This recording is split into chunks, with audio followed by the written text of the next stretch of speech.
So I know Gen Con is already in the past, it's already happened. I'm sure everybody has already gotten all of the Gen Con out of their system. But I am back, and I'm back talking about Gen Con just a little bit more, just one more video. Bear with me one more time as we go in chatting about some games that were released or kind of talked about at Gen Con. So a little bit ago, I think it was a handful of weeks ago, I released a video chatting about, I think it was 11 or 12 games that I would run to at Gen Con.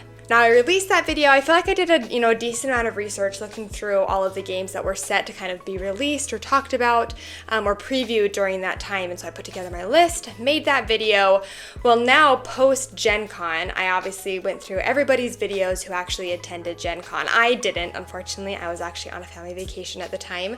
But I was going through all these videos, and there were some games that I had no idea, I had not even seen them before all these videos started coming out. And so after I saw the videos, I was like, okay, you know what, we need to do a part 2 to this video, chatting about games that I am excited about that were released or talked about during Gen Con.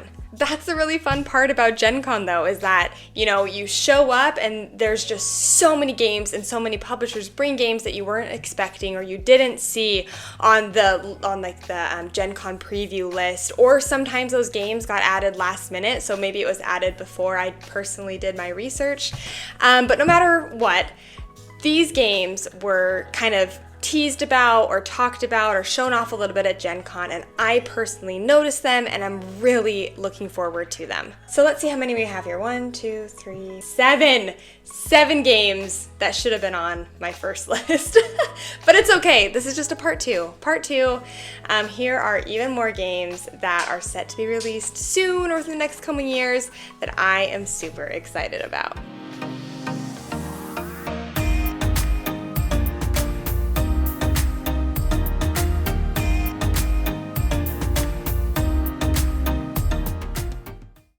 Okay, so starting off this list here, I don't really have these games in any particular order. However, I did save the one that I was most I need this game right now. I saved that one for the last. So the rest of these, don't really take these in any particular order, except the last one is in fact my favorite out of all the ones on this list.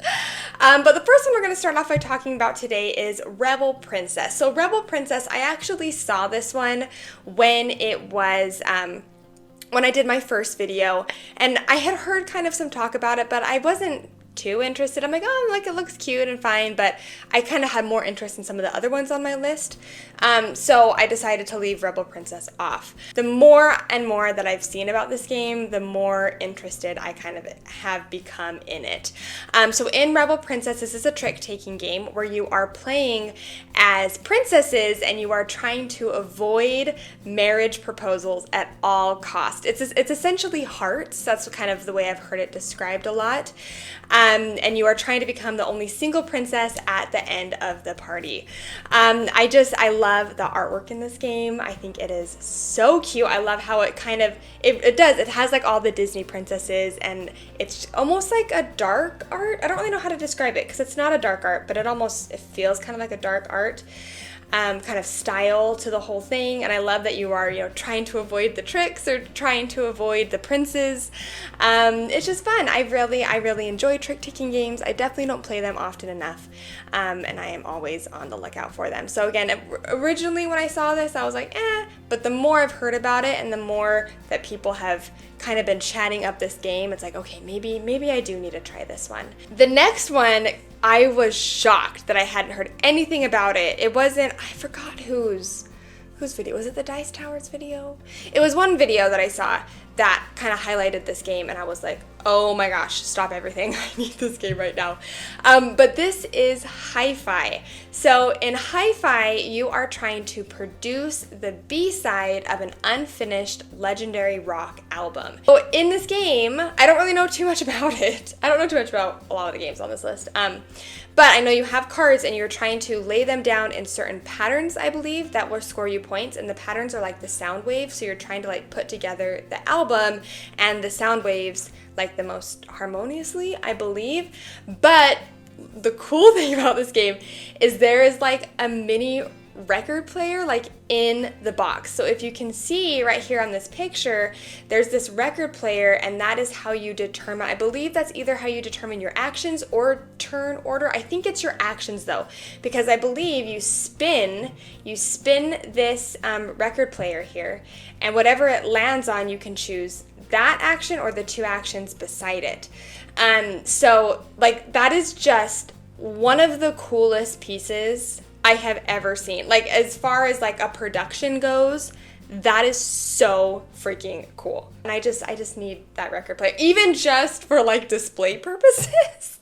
Like it just looks so good. So obsessed with this theme, so obsessed with everything about this.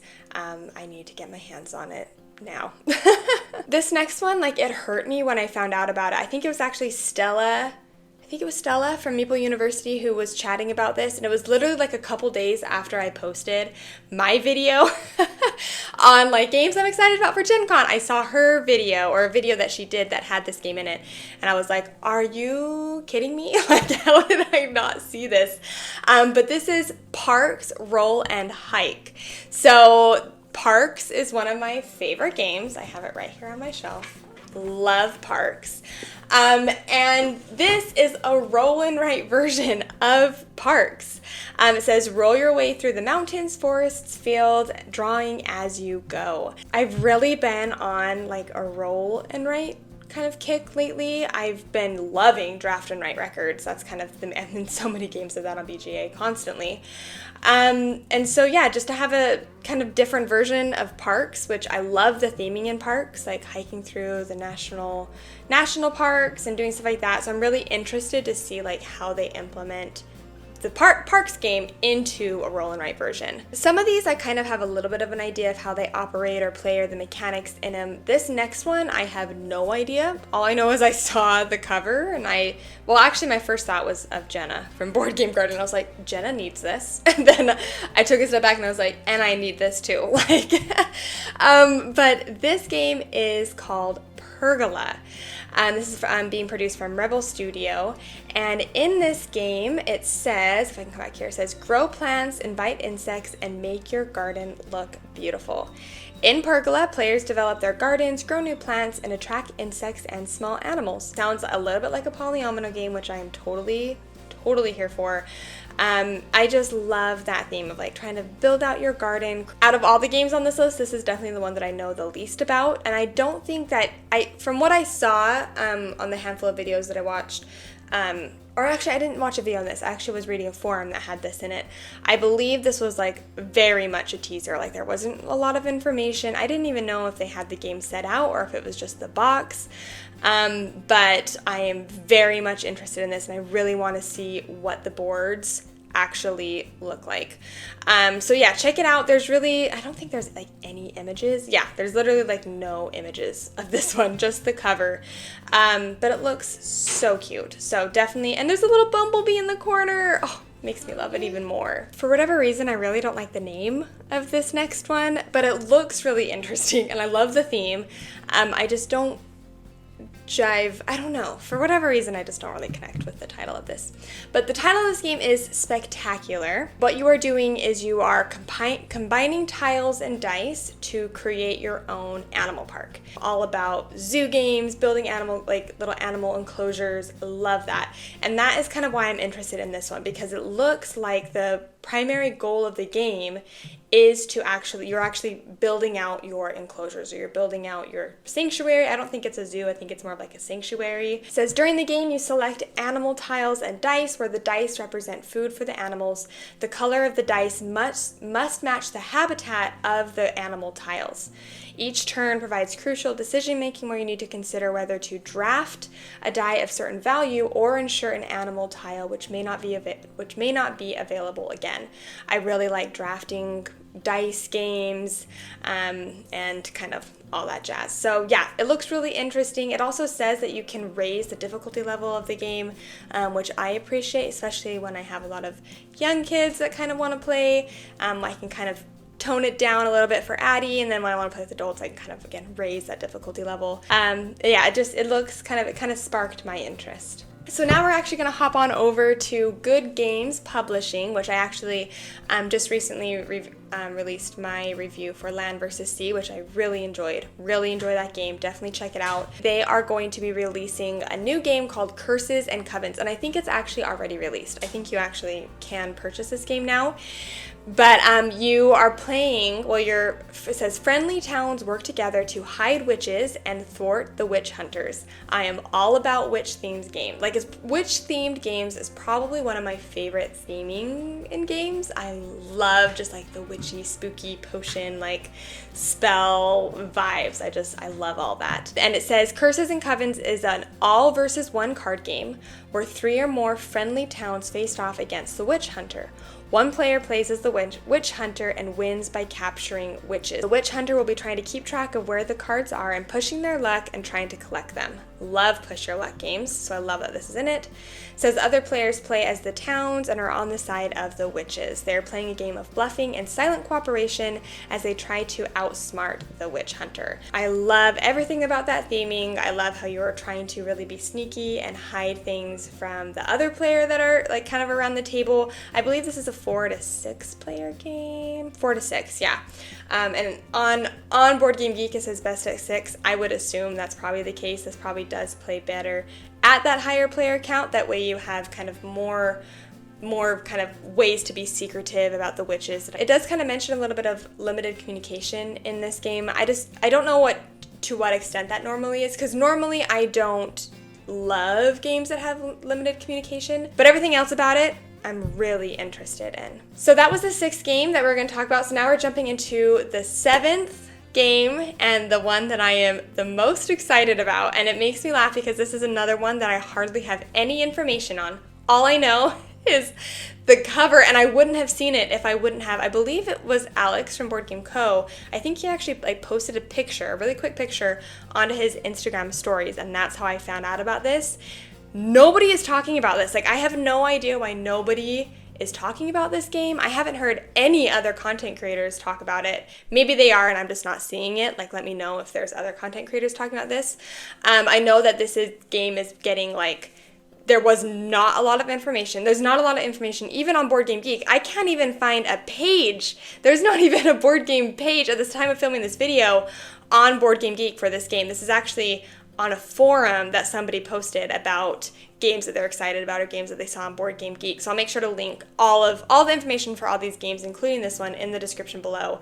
But this is the one that I am the most excited about. It's an upcoming title from the op, and it is from the designer Manny Vega, who was the designer behind Flamecraft, and the artist Sandra Tang, who is the artist behind Flamecraft. So if those are not already making the alarms in your head go off, it should be. But this game is called Tea Witches. I assume it's like witches brewing potions or something, but because it has the designer of Flamecraft, the artist, which honestly, Flamecraft is one of my favorite art pieces that I have, just the whole game. It is beautiful. To be able to kind of have those two people work together, mesh together to do another game that's about witches this time instead of dragons.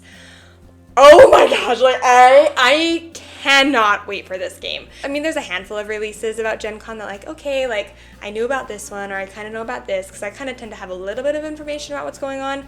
I had no idea that this was coming. And because nobody is talking about it, I'm why are we not talking about this game? So on this forum, literally all it says is the representative I met didn't go into much detail about the game, other than to mention the teapot components the company hopes to incorporate in the final production. Oh, and the word cozy, which probably comes as no surprise. To have a cozy game that has actual teapot components, and this is coming from the op. The op just barely sorry, I have a mosquito bite on my arm. The op just barely released Gnome Hollow that has those awesome magnetic boards on it, right? The op, I feel is just you know what? We're gonna come into the scene and we're gonna come in hot. We're gonna be breaking the boundaries, kind of going in crazy, and they are absolutely doing that. You find out anything that I don't, please message me and let me know everything about this game, because I am so excited for this one. All right, so with Tea Witches kind of rounding out the end of this list, those are 7 games that I wish I would have added to my first list that I had no idea about. But it's okay, it's okay. Those are just 7 more fantastic games that were, again, released or previewed or talked about a little bit at Gen Con this year. Now that Gen Con is kind of past us, if you did go to Gen Con, or if you kind of saw any of the Gen Con vlogs or news pieces or anything that kind of came out during that time, let me know what you were so excited about, or games that stood out to you, or ones that you were kind of looking forward to and anxious about. Again, I think this list could just kind of slowly keep growing. But now we have like Essen that's coming out. Like Essen's going to be happening within a handful of months here. I feel like the end of the year is always crazy with board games. The beginning, it's like, okay, I can kind of handle it. You know, I can kind of keep everything in check, and then towards the end it's just like boom, boom, boom, boom, boom. I like can't keep all the board games straight in my head. Thanks so much for spending some time with me and watching this video today. If you enjoyed this video and you haven't yet subscribed to the channel, it means so much if you could do that. It really helps support us and everything that we're doing over here. But until next time, I hope you have a great rest of your day, and we'll see you later.